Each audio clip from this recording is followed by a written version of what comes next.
The call didn't sound real. Static, ragged breath. My wife's voice shredded into panic. "He broke in! My ex-husband! He shot our son!" Her words cut through the satellite delay like a blade across skin. 8 years old, my boy. Small hands, wooden sword, always trying to protect her. The sat phone slid in my grip, sweat pooling in my palms despite the desert cold. My commander's hand closed over mine. He didn't blink, didn't hesitate. "You have a 12-hour flight. Upon landing, you'll have access to your weapons cache. Erase him." The line went dead.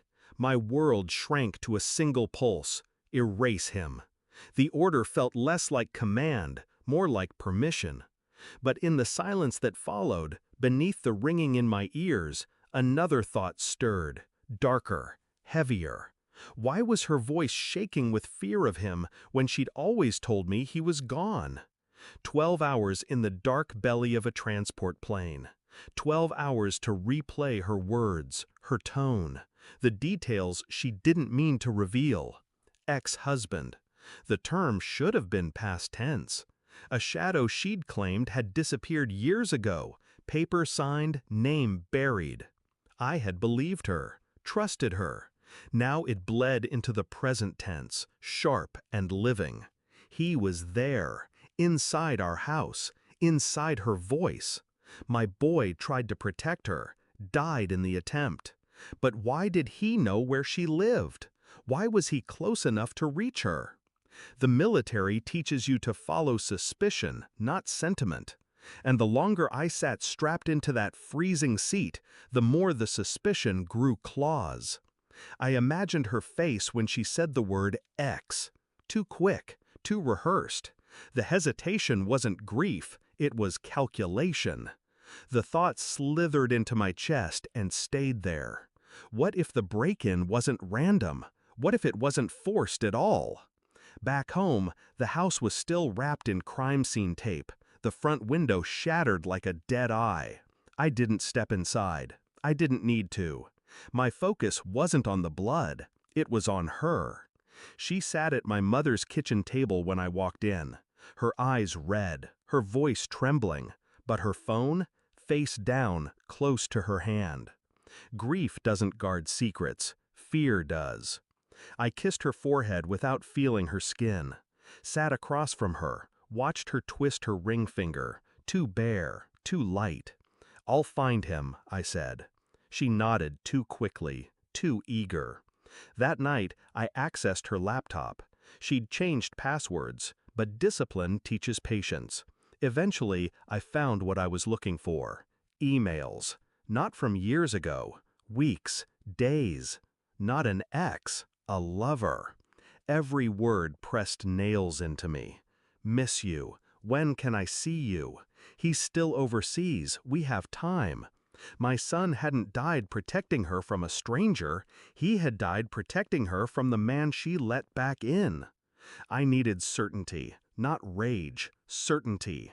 Phone records, private investigator reports, a DNA test I forced through military channels with a quiet favor. The results returned like a scalpel, cutting me open. My boy, my son, was not mine by blood. I sat in the dark with the paper in my lap. My pulse slowed, my mind cleared. The silence stretched, sharp and endless. In the morning, I placed the folder on the kitchen table in front of her. "What's this?" she whispered. I didn't answer. I didn't need to. Her hand shook as she opened it. The blood drained from her face.